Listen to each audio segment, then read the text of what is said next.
आज पीएम की जो रैली होने वाली है बिजनौर, मुरादाबाद और अमरोहा के लिए होने जा रही है। इससे 18 विधानसभा क्षेत्र कवर होंगे। मिशन यूपी पर पीएम मोदी आज हैं बिजनौर में पहली चुनावी रैली वो करने जा रहे हैं और भारतीय जनता पार्टी का उत्तर प्रदेश में चुनाव प्रचार को और गति देने वाले हैं। 1000 कार्यकर्ताओं को संबोधित करेंगे प्रधानमंत्री नरेंद्र मोदी। रैली वर्चुअल दिखाने की भी तैयारी है। इसको किस तरह से प्रसारित किया जाएगा उसको लेकर भी पार्टी की तरफ से तैयारी कर ली गई है। 3 जिले जो कवर होंगे वो हैं बिजनौर, मुरादाबाद, अमरोहा और इन 3 जिलों के 18 विधानसभा सीटें हैं जो भारतीय जनता पार्टी के इस वक्त टारगेट पर है। वैसे पीएम मोदी अब तक 3 वर्चुअल रैली भी कर चुके हैं। एक दिन पहले ही उन्होंने अखिलेश और यूपी में उनकी पूर्व की सरकार पर हमला बोला। सुनिए। यूपी का इन लोगों ने जो हाल बना दिया था वो इन नकली समाजवादियों के कर्मों का, उनके परिवारवाद के कर्मों का कच्चा चिट्ठा है। पिछली सरकार में अपराधियों के हौसले इतने बुलंद थे कि हाईवे पर गाड़ी रोककर गाड़ियों से लूटपाट की जाती थी। बीच हाईवे पर ही महिलाओं, बेटियों के साथ क्या होता था, बुलंदशहर के लोग ये अच्छी तरह जानते हैं। पहले की सरकारें भय फैलाने में जुटी थी, भय निर्माण करना यही उनका काम था। चुनाव देखकर कृष्ण भक्ति का चोला ओढ़ने वाले जब सरकार में थे तो वृंदावन, बरसाना, गोवर्धन, बलदेव, नंदगांव, इन सब क्षेत्रों को वो भूल ही गए थे। यूपी के नक्शे में ये सारे क्षेत्र हैं, ये उनको पता ही नहीं आता था। आज बीजेपी को अपार समर्थन देख इन लोगों को अब सपने में भगवान कृष्ण की याद आने लगी है।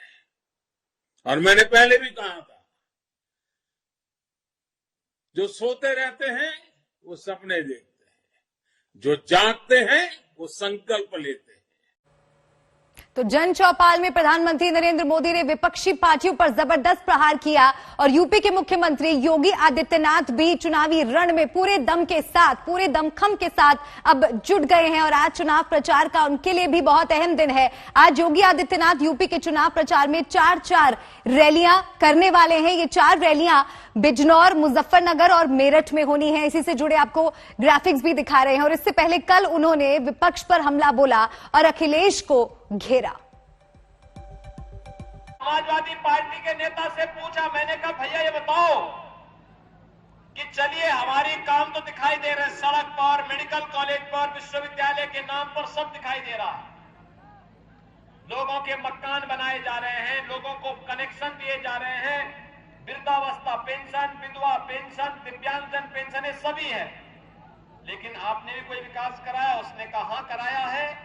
मैंने कहा कहां? उसने कहा देखिए साहब, हमारे पास विजन नहीं था, हम सड़क नहीं बना सकते थे, मेडिकल कॉलेज नहीं बना सकते थे, लेकिन हमने कब्रिस्तान की बाउंड्री वॉल बनाई है। क्या काम किया था उन्होंने? कब्रिस्तान की बाउंड्री। भाइयों बहनों, ये कब्रिस्तान की बाउंड्री बनाने वाले लोग, आज उनको बोलने की आवश्यकता है, कब्रिस्तान से ही वोट भी ले लीजिए। ये सरकार तो वो है जिसने विधानसभा में पुड़िया दिखाई और कहा कि ये आतंकवादी हमला हो सकता है, और बाद में कुछ महीनों के बाद जब जांच हुई तो उसमें लकड़ी का बुरादा निकला। तो ये भारतीय जनता पार्टी है जो कोई भी साजिश और कोई भी षड्यंत्र, कोई भी झूठ फैला सकती। भारतीय जनता पार्टी झांसा देती है, भारतीय जनता पार्टी झूठ बोलती है, भारतीय जनता पार्टी झगड़ा लगाती है। तो उत्तर प्रदेश में चुनावी पारा चढ़ा हुआ है और अब बात पंजाब की इसलिए क्योंकि आखिरकार पंजाब में कांग्रेस ने अपने मुख्यमंत्री पद के उम्मीदवार का चेहरा सबके सामने पेश कर दिया है। कल लुधियाना में राहुल गांधी ने अपनी वर्चुअल रैली में चरणजीत सिंह चन्नी के नाम का ऐलान कर दिया। राहुल ने अपने संबोधन में सिद्धू की और सुनील जाखड़ की भी जमकर तारीफ की, लेकिन विरोधियों ने हमला तेज कर दिया है। तो कल राहुल ने क्या कहा, आपको सुनाते हैं। चन्नी जी गरीब घर के बेटे हैं, गरीब घर के बेटे हैं, गरीबी को समझते हैं,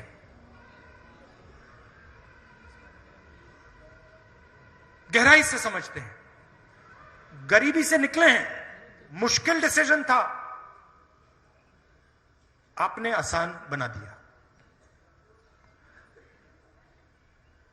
पंजाब के chief ministerial candidate Charanjit Singh Channi ji, Sidhu ji के दिल में, खून में पंजाब है। आप काट के देखिए, कभी काट के देखिए, निकलेगा खून, निकलेगा, पंजाब दिखाई देगा उसमें। सीएम पद के लिए नाम के ऐलान होने के बाद चन्नी ने आज तक संवाददाता सुप्रिया भारद्वाज से खास बातचीत की। एक क्विक क्वेश्चन है, आपका नाम अनाउंस कर दिया, क्या कहना आपको? मैं कह रहा हूं कि मेरा आपकी कृपा से सब काम हो रहा है, करते हो तुम कन्हैया, मेरा नाम हो रहा है। संतन के कारज आप खुलोया, हर काम करावन आया राम। सर, इसके साथ साथ आप ये बताइए कि राहुल गांधी ने आपका नाम अनाउंस किया, उन्होंने कहा कि 2 हिंदुस्तान की उन्होंने पार्लियामेंट में बात की थी और आज जो है गरीबों के बेटे के रूप में आपको उन्होंने नाम आपका अनाउंस किया, आपको क्या कहना है? ये पगड़ी मेरे सर पे नहीं रखी गई, ये पंजाब के गरीब मिडिल क्लास फैमिली, किसान, दुकानदार, छोटे व्यापारी, ये सब लोगों पे ये पंजाब के सिर की पगड़ी है। इसको पंजाब के लोग संभालेंगे। आखिरी सवाल जो आपसे है कि सिद्धू जी आपने जो कहा उससे आप क्या कहेंगे? सिद्धू साहब, मैं आपसे थोड़ी देर बाद मिल लूं, फिर आपके साथ। आपसे मैं एक सवाल, सर बस मेरा आखिरी सवाल है, सर मेरा आखिरी सवाल है, नवजोत सिंह सिद्धू के लिए क्या कहेंगे? नवजोत सिंह सिद्धू मेरे बड़े भाई हैं, हम दोनों रलकर और साथ में जाकर दुर्गा पेश हो गई और हम सब रलकर पंजाब को आगे लेकर जाएंगे। अब बात यूपी चुनाव में बनी एक जोड़ी की। अखिलेश यादव और जयंत चौधरी दोनों नेता बीजेपी के निशाने पर हैं, लेकिन अपने ऊपर हमले पर तीखा पलटवार भी कर रहे हैं। देखिए ये रिपोर्ट।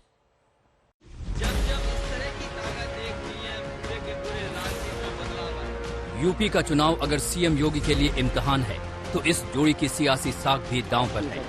लखनऊ की सत्ता से बीजेपी को बेदखल करने के लिए एक साथ आए अखिलेश और जयंत चौधरी के लिए पहले दौर का मतदान किसी अग्नि परीक्षा से कम नहीं, क्योंकि जिस इलाके में पहले दौर का मतदान है वहां जाटों और किसानों का वर्चस्व है और इसे अपने पाले में करने के लिए दोनों नेता पूरी ताकत झोंक चुके हैं। प्रोसेसिंग प्लांट के लिए जो प्रोसेसिंग होती है, चाहे कुछ भी प्रोसेसिंग बनती है, चिप्स बनाना हो और चीजें बनानी हो, पाउडर बनाना हो, उसके लिए अगर कोई कारखाना लगाने आएगा तो हमें अगर 100 करोड़ 200 करोड़ की भी सब्सिडी देनी पड़ेगी तो देने का काम करेंगे। और साथ ही साथ वोडका को लेकर भी अगर कोई यहाँ से लेकर के कन्नौज तक कोई कारखाना लगाने आएगा तो उसे भी सब्सिडी चाहे हमें 200 करोड़ देनी पड़े, हम देने का काम करेंगे। अखिलेश जब आलू किसानों के लिए ये ऐलान कर रहे थे तो उन्हें ये भी एहसास था कि कहीं बीजेपी उन पर शराब को बढ़ावा देने का आरोप न लगा दे, क्योंकि बीजेपी के लोग इसका न जाने क्या क्या निकालेंगे मतलब, और मतलब न जाने क्या निकालें कि पहले वोडका का जो मार्केट शेयर था वो 2% है, लेकिन जब से बीजेपी की सरकार आई है वोडका पीने वालों की भी मार्केट बढ़ गई है। आगरे के बाह विधानसभा में अखिलेश यादव की रैली का एक वीडियो सोशल मीडिया में वायरल हो रहा है। सभा में पार्टी के राष्ट्रीय महासचिव रामजी लाल सुमन ने मंच पर जिला अध्यक्ष जितेंद्र वर्मा पर मजाक में हाथ उठाते नजर आ रहे हैं। वीडियो देखने से लगता है कि अपने भाषण के दौरान सुमन मंच पर मौजूद जिला अध्यक्ष जितेंद्र वर्मा और अखिलेश यादव की बातचीत से खिन्न थे। आगरा के बाद अखिलेश ने अपने चुनाव क्षेत्र करहल में भी जनसभा को संबोधित किया। सभा के बाद आज तक से एक्सक्लूसिव बातचीत में अखिलेश यादव ने योगी सरकार की कानून व्यवस्था पर निशाना साधा। और आखिरकार गुंडे, बदमाश या इस तरह के लोग जो किसी पे भी हमला कर सकते हैं वो अभी भी खुलेआम घूम रहे हैं। तो 4.5 साल आखिरकार सरकार क्या कर रही थी? और ये सरकार दावा करती है कानून व्यवस्था सबसे अच्छी है। तो कानून व्यवस्था अगर सबसे अच्छी है तो कोई राह चलते टोल पे खड़ा है उसको गोली मार रहा है, क्या कानून व्यवस्था है ये सबसे बड़ा लॉ एंड ऑर्डर का सवाल है। एक तरफ अखिलेश रैलियों में व्यस्त हैं, तो दूसरी तरफ उनकी पत्नी डिंपल यादव मंदिरों के चक्कर लगा रही हैं।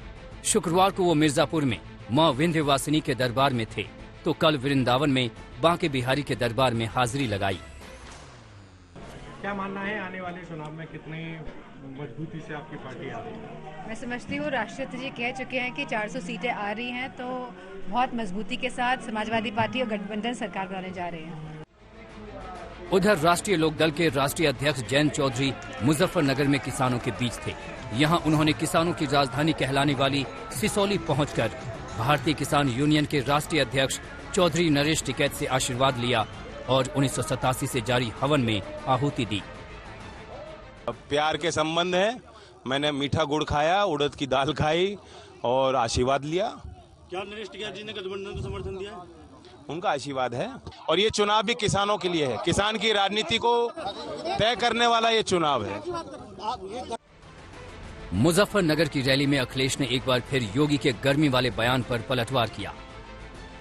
मुजफ्फरनगर और कैराने से तो उम्मीद करनी नहीं चाहिए कुछ। ना जी ना, वो आप तो 20% में हो। आपको तो कह दिया कि ज्यादा गर्म हो रहे, गर्मी निकालो।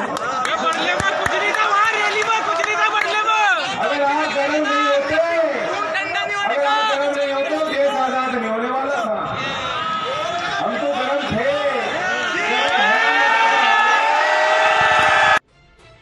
कौन होगा गरम और कौन होगा नरम, इसका फैसला तो जनता 10 फरवरी को करेगी और नतीजे 10 मार्च को आएंगे। मुजफ्फरनगर से संदीप सैनी के साथ संतोष कुमार शर्मा, करहल, आज तक। आज तक HD, सबसे तेज, सबसे ज्यादा।